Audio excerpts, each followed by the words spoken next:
It was a quiet Saturday morning. Stella left for work and asked Okoro, her brother-in-law, to take care of her baby girl, Simi. She trusted him. But Stella forgot something at home and came back early. When she entered the house, it was too quiet. Stella walked to Okoro's room feeling nervous. She opened the door slowly, and what she saw made her stop. Her heart raced and her eyes filled with tears. Stella could not believe what Okoro was doing. It was something that broke her heart and changed everything forever. In the heart of this community lived Stella, a young widow with an infectious smile and a resilience that inspired everyone around her. She was known for her generosity, often sharing what little she had with her neighbors. Her 1-year-old daughter Simi was the apple of her eye, a bundle of joy whose giggles could brighten the darkest of days. That morning, Stella prepared to leave for the neighboring village. She had just harvested some cassava and needed to sell it at the market. It was a critical day for her.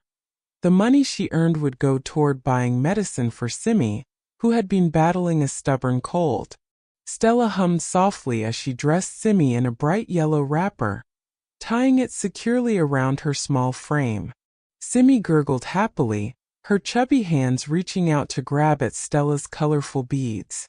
As Stella prepared to leave, she called out to her brother-in-law, Okoro, who had been staying with them for a few months. "Okoro, please watch over Simi while I'm gone. I won't be long." Okoro emerged from the back of the compound, a tall man with sharp features and an easy smile. He nodded, flashing a grin that was meant to reassure her. "No problem, Stella. Simi is in safe hands. Go and sell your goods." Stella hesitated for a moment, a strange unease prickling at the edges of her mind. It wasn't anything she could place, just a fleeting feeling, like the soft rustling of leaves before a storm. She shook it off, telling herself it was just her imagination.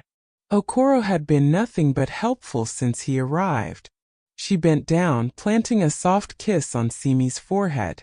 "Be good for Uncle Okoro, okay?" Simi cooed in response, her little hands clapping together.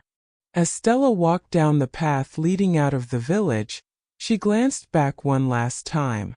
Okoro stood there, holding Simi in his arms, waving cheerfully. The sight should have filled her with relief, but instead, it left her with an unexplainable heaviness in her heart. It was just another day in Eid, or so Stella thought. Stella was a pillar in her small community. Though life had dealt her a cruel hand, she bore her burdens with quiet grace and an ever-present smile. Widowed at just 23, she had learned to navigate the challenges of single motherhood with a strength that belied her young age. Her days were long and exhausting, but her love for her daughter Simi made every sacrifice worth it. Simi was her world. The little girl's chubby cheeks and infectious giggle were a source of constant joy, not just for Stella but for the entire village. Wherever Simi went, people greeted her with warm smiles and playful pinches on her cheeks. "This one will bring you endless blessings, Stella," the elders often said, nodding sagely. Stella held on to those words like a lifeline, believing that her daughter was indeed her greatest blessing. Living in the same compound was Okoro, Stella's brother-in-law. He had moved in several months earlier, claiming he needed a change of scenery after losing his job in the city. At first, Stella had been hesitant. She already struggled to make ends meet, and another mouth to feed wasn't what she needed. But Okoro had been persuasive. "Let me help you, Stella," he'd said, his tone earnest. "I can look after Simi while you work. It's the least I can do for my late brother's family." Reluctantly, Stella agreed, and for a time Okoro seemed to be a godsend. He was attentive to Simi, often carrying her on his shoulders or singing her lullabies when she fussed. He helped Stella fetch water from the stream and even offered to mend the leaking roof of their small hut. The villagers admired him for stepping up, and many praised Stella for having such a dependable brother-in-law. But despite his outward kindness, there were moments when Stella felt a gnawing sense of unease. Okoro was quick to anger, though he hid it well in public. There were times when his smiles didn't quite reach his eyes, and his laughter felt hollow. He was always careful to maintain his image, but in private, Stella sometimes caught glimpses of a darker side. One evening, as Stella rocked Simi to sleep, she overheard Okoro muttering to himself in the adjoining room. His words were low and disjointed, something about debts and unfairness. When Stella asked him about it the next morning, he laughed it off. "Just an old habit from the city," he said with a shrug. "Talking to myself helps me think." The village itself was a haven of warmth and tradition, where everyone knew everyone else's business. It was the kind of place where doors were never locked, and meals were shared without hesitation. The elders were the keepers of wisdom, and their tales of spirits, ancestors, and moral lessons shaped the worldview of the younger generation. Stella loved the village but often felt the weight of its expectations. As a widow, she was expected to remain steadfast and resilient, a model of dignity despite her hardships. This pressure, combined with her responsibilities as a mother, left little room for her to voice her fears or doubts. Her closest confidant was Nina, a childhood friend who lived just a few huts away. Nina was outspoken and quick-witted, the kind of person who could sense when something was wrong. One afternoon, as they pounded yam together under the shade of a mango tree, Nina noticed Stella's distant expression. "What's on your mind, Stella?" Nina asked, wiping sweat from her brow. Stella hesitated before responding. "It's nothing really. Just the usual worries. Simi's health, the farm, keeping the roof over our heads." Nina narrowed her eyes. "You're a terrible liar. Is it about Okoro?" The question caught Stella off guard. She hadn't mentioned her unease about Okoro to anyone, not even Nina. But the truth was there in her silence. Nina sighed and placed a hand on Stella's arm.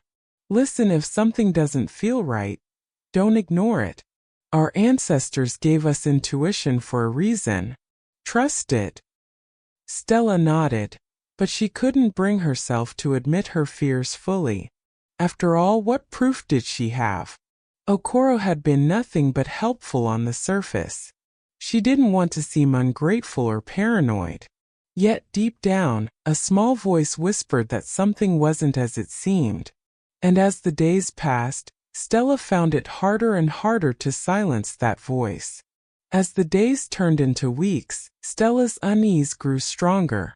She tried to dismiss it as exhaustion or overthinking, but the feeling lingered, like a shadow following her every move. At first she brushed off the small, strange incidents. They were too minor to cause alarm, or so she told herself. It started with Simi's behavior. The usually cheerful baby began to cling to Stella more than usual, crying inconsolably whenever Okoro came near. Stella chalked it up to teething or a phase, as babies often go through. But then there were other signs.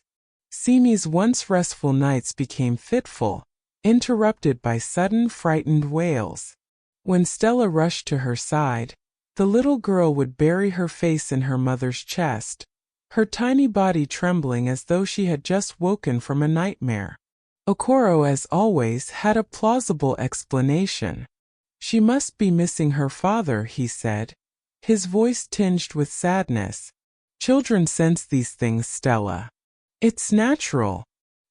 His words should have been comforting, but they only added to Stella's unease.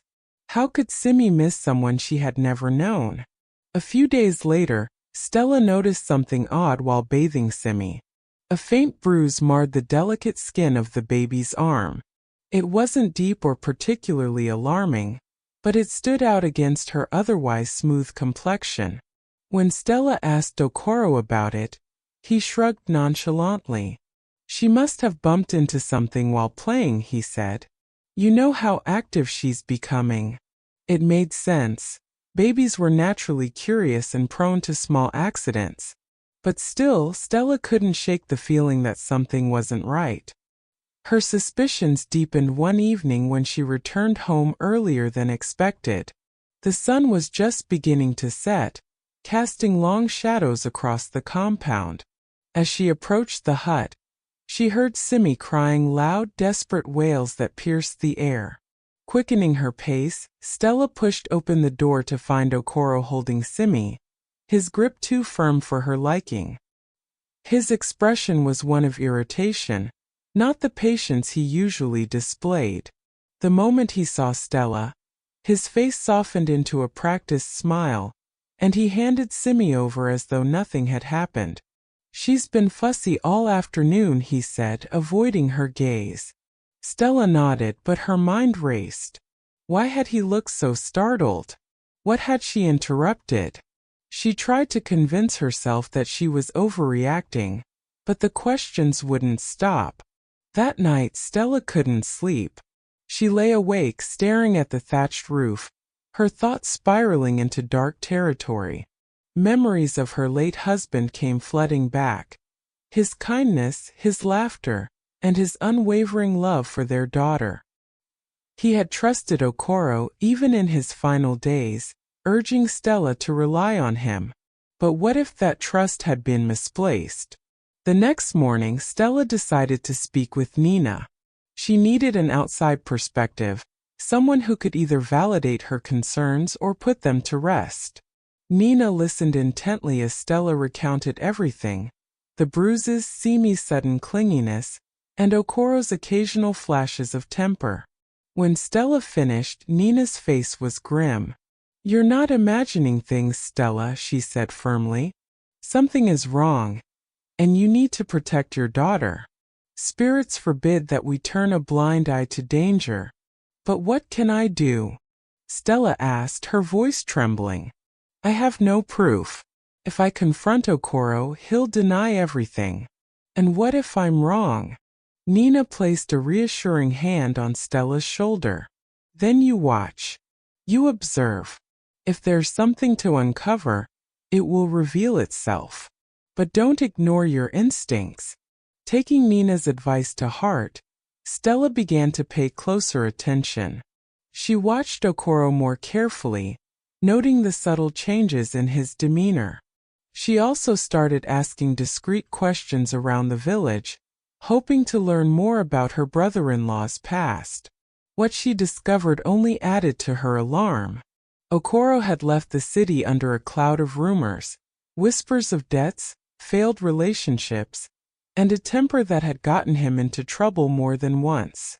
None of it was concrete evidence, but it painted a troubling picture. One afternoon, while tending to her cassava plants, Stella overheard two women gossiping by the stream. "Did you hear about Okoro?" one of them asked in a hushed tone. "They say he owes money to some dangerous people in the city." Stella's hands froze mid-motion. She didn't dare approach them, but the words lingered in her mind. Could Okoro's presence in her home be connected to his troubles in the city?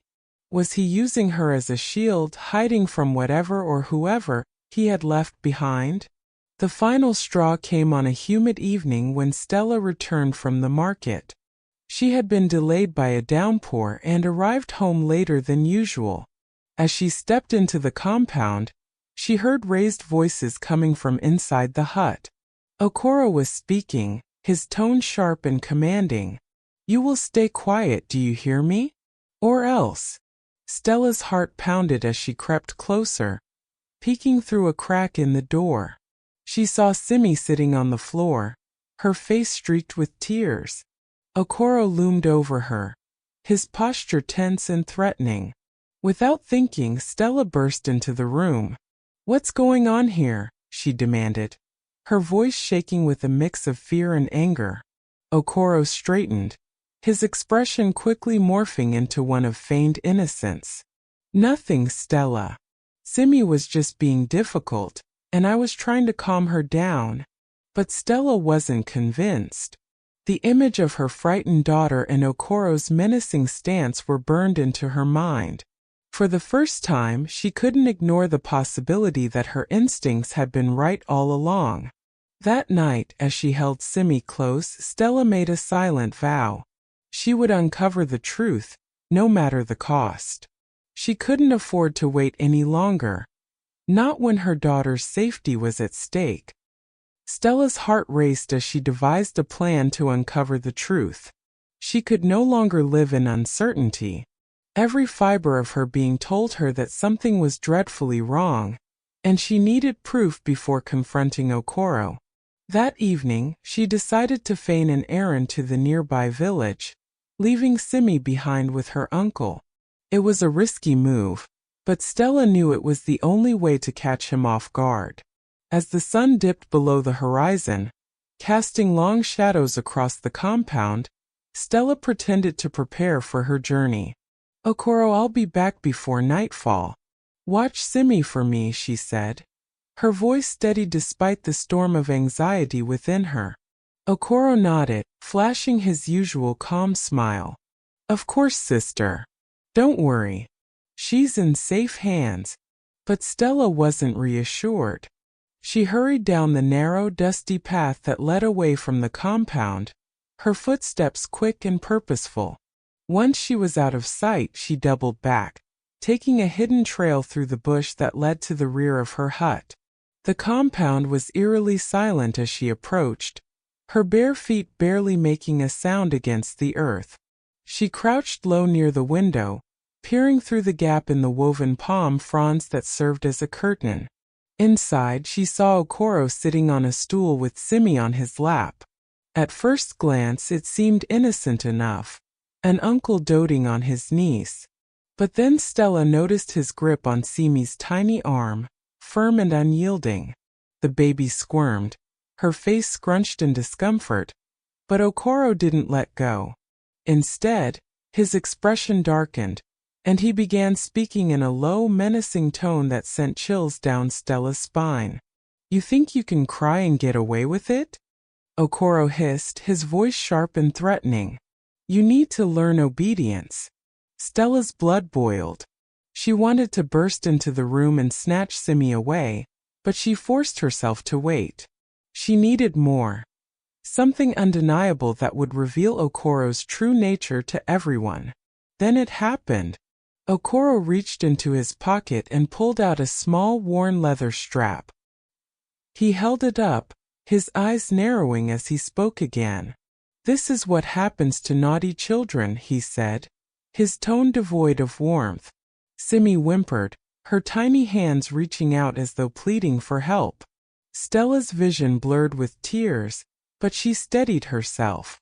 She couldn't let her emotions compromise her plan. Instead, she crept around to the front of the hut and pushed open the door with a loud bang. "Okoro!" she yelled, her voice echoing through the room. He froze, the leather strap falling from his hand. For a moment, his face was a mask of shock and guilt, but he quickly composed himself, forcing a smile. "Stella, you're back earlier than expected." Stella didn't reply. Her eyes locked onto Simi, who was now reaching out for her mother, tears streaming down her face. She rushed forward, scooping her daughter into her arms and holding her close. "What were you doing to my child?" Stella demanded, her voice trembling with fury. Okoro's smile faltered. "You misunderstand, sister. I was disciplining her. She's been difficult lately, and—" "Difficult?" Stella interrupted, her voice rising. "She's a baby, Okoro. What could she possibly have done to deserve this?" He opened his mouth to respond, but Stella cut him off. "Save your excuses. I saw everything." Okoro's expression shifted, the mask of calm cracking to reveal the anger beneath. "You don't understand how hard it is, Stella.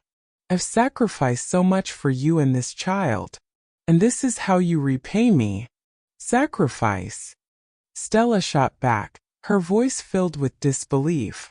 "You call this a sacrifice? Hurting an innocent child?" That's not sacrifice, it's cruelty.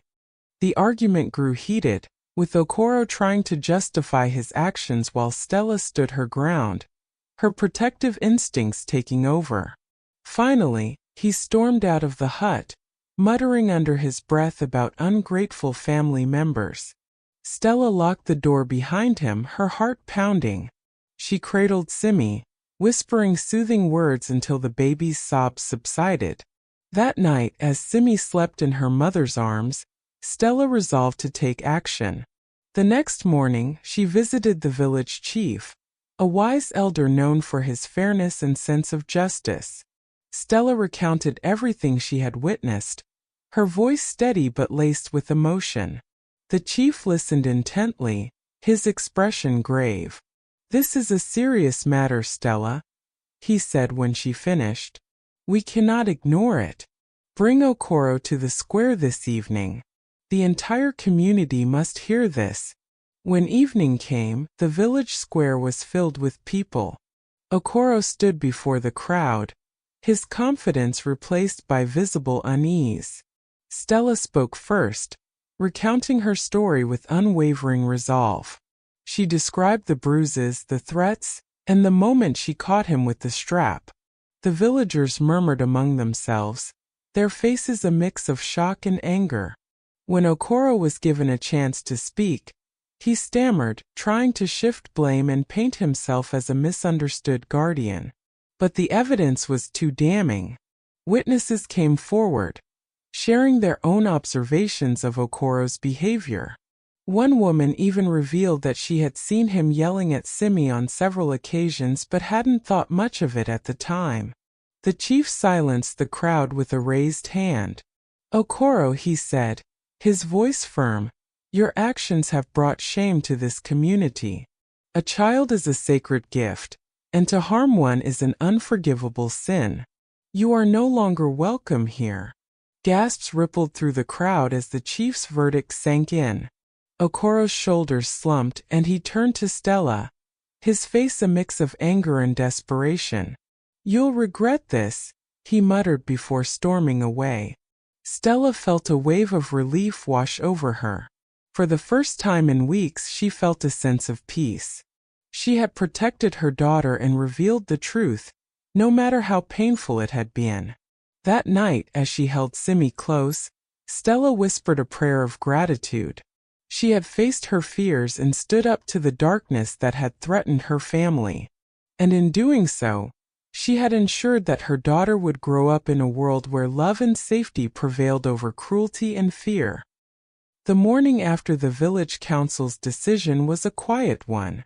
The birds chirped as the sun broke through the clouds, casting a soft golden hue over the land. But for Stella there was no peace. While the villagers had turned their backs on Okoro, the weight of what had transpired was still heavy on her heart. Simi was finally at ease, her laughter filling the air as she played with her toys in the corner of their hut. Stella watched her, her heart swelling with both love and sorrow. She had done the right thing, hadn't she? She had protected her daughter from harm. But the feeling of betrayal lingered, like a shadow she couldn't shake. Okoro had been family, her brother-in-law, someone she had trusted. Now the man she had once seen as a protector of her family had become a stranger, someone capable of hurting the most innocent among them. As the days passed, Stella's interactions with the rest of the village were a mixture of support and discomfort.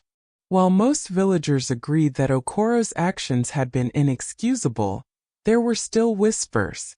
Some of the older women, who had known Okoro since he was a child, expressed disbelief that someone who had always been so kind and gentle could have fallen so far. They had trouble reconciling the man they had known with the monster Stella had described. But for Stella there was no room for debate. She had seen the truth with her own eyes. She had watched Okoro's mask crack, revealing his true nature. And now she was left with the responsibility of protecting Simi from any future harm. Late one evening, as Stella sat by the fire preparing a meal, the door of her hut creaked open. She looked up to see an unexpected visitor standing in the doorway. It was one of the village elders, Mama Ifeoma, a wise and respected woman who had lived in the village for as long as anyone could remember. Her presence commanded attention, and Stella stood up, feeling a knot form in her stomach. Mama Ifeoma's face was calm, but there was a sadness in her eyes as she stepped into the hut. She did not sit but instead stood before Stella, her gaze steady and full of understanding. "Stella," she said, her voice soft yet firm, "I have come to speak with you about Okoro." Stella's heart sank, and she felt her throat tighten. "What more is there to say, Mama Ifeoma? The council has made their decision. Okoro is no longer part of this community." Mama Ifeoma nodded slowly. "Yes, that is true. But it is not enough. You see, Stella, Okoro's actions do not just reflect on him. They affect all of us. The village is a family, and when one member falls, we all bear the weight. But more than that, Okoro is not beyond help. There is something deeper at play here, something that we must address together." Stella's eyes narrowed. "I don't understand. How can you say that? He harmed my child. He deserves to be cast out." Mama Ifeoma placed a hand on Stella's shoulder, her touch gentle but filled with years of wisdom. "I know what you saw, and I do not condone his actions.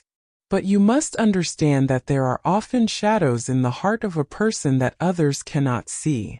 What Okoro did was unforgivable, but the man he has become is also the result of his own struggles, his pain, and the darkness that he never learned to confront." Stella shook her head, confusion and anger swirling within her. "So, you want me to forgive him? To bring him back into our lives? After what he did?" "No," Mama Ifeoma replied, her voice firm. "I am not asking you to forget what happened, nor am I asking you to welcome him back into your life. What I am asking is for you to understand that his actions come from a place of hurt. If we are to heal as a community, we must address the source of that pain." Stella was silent for a long moment. The fire crackled in the hearth, and the weight of Mama Ifeoma's words lingered in the air. Stella had always believed that justice was straightforward. Someone hurt you, you protect yourself and you make sure they are punished. But now she wasn't so sure. Could there be more to Okoro's actions than simple cruelty? Was he truly the heartless villain she had imagined? Or was there something deeper that had driven him to this point? Mama Ifeoma continued, "Stella, I have seen many things in my life. People are not born evil. They are shaped by their experiences, by the wounds they carry. Okoro's actions were terrible, yes. But I believe there is a chance for him to change, if he is willing to confront the darkness within himself." Stella took a deep breath, her mind racing. She thought about Okoro's life, his hardships, the isolation he had always seemed to carry.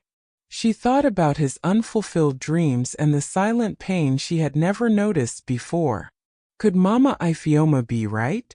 Was Okoro more than the monster he had appeared to be?